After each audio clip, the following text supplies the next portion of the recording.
Hello and welcome to this conversation on value at risk. Value at risk is a statistical technique that is used to measure the amount of potential loss that could happen in an investment portfolio over a specified period of time. It is applicable in the investment world and widely used by financial professionals to assess assets such as bonds, shares, derivatives, currencies, and anything really where returns can be measured over a period of time. Some of the limitations of value at risk are that it is more effective in large portfolios. You can't really bank on it for smaller portfolios or portfolios that have smaller assets.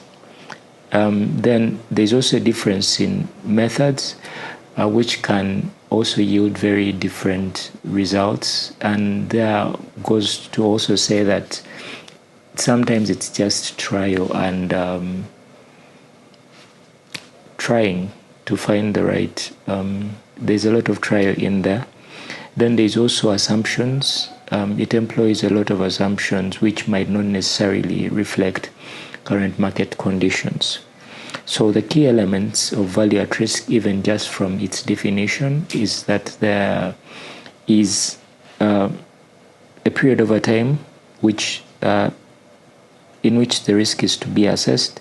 Then, of course, there must be a confidence interval, and we shall see in one of the methods how that is employed.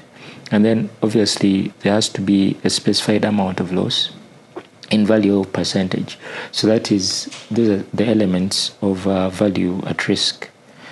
One of the methods used, the first method for calculating value at risk, is the analytical method, or sometimes called the parametric method or variance covariance method, which this assumes that returns take a normal distribution, and therefore it cannot be used in areas where the returns do not conform to normal distribution.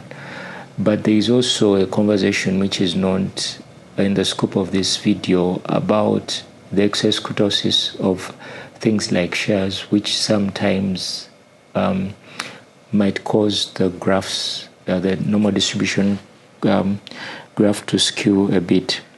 But otherwise, this analytical method requires first that there's a return or an average return on the portfolio. Then it also requires that we obtain the Z value for a confidence level in a one-tailed test. And why it is one-tailed is because we are only looking for the value at risk of loss and not the other value for the other tail as well.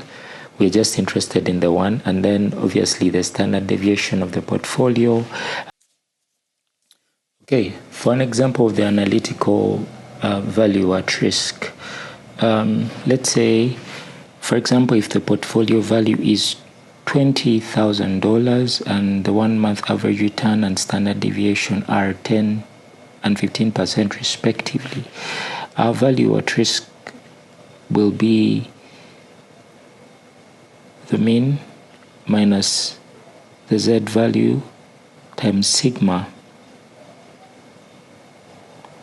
right, times the value of the portfolio, right? So this is about 0.1 minus 1.65 times 0.15, which is our standard deviation, times our value of the portfolio, which is $20,000.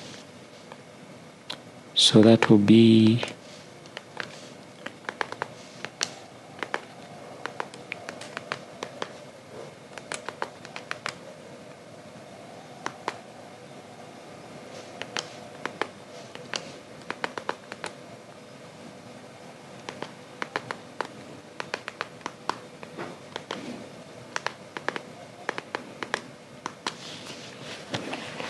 which will be 3,000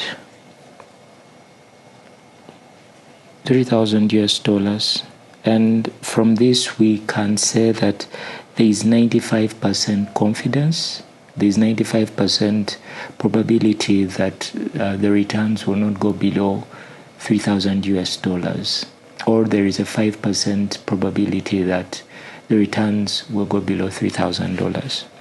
The next method which we are going to look at is the historical method.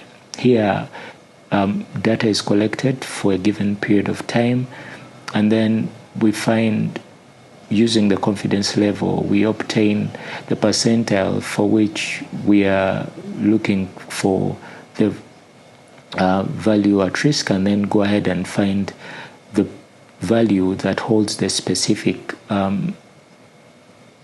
percentile in the data. So the data is ranked from the highest to the lowest, and then we take it on from there. So for this example, let's say that we want the data, we want to obtain the value at risk for 1 day at a 95% confidence level. So first we'll find the percentile, and because we have 100 days of data, our value at risk, therefore we will have to find 100 times, we are trying to find the percentile here, right, which is 5%, and so we find the 5th percentile in our data, and this is the first, the second, third, the fourth, and the 5th. Okay, and therefore we can say that we are 95% confident that in 1 day, based on this, our returns will not go below, our losses will not go below -2% loss. That's all I hope to cover for this video. I won't be looking at the Monte Carlo method here. Probably I'll make a video for it if it is necessary. Otherwise, thanks for watching.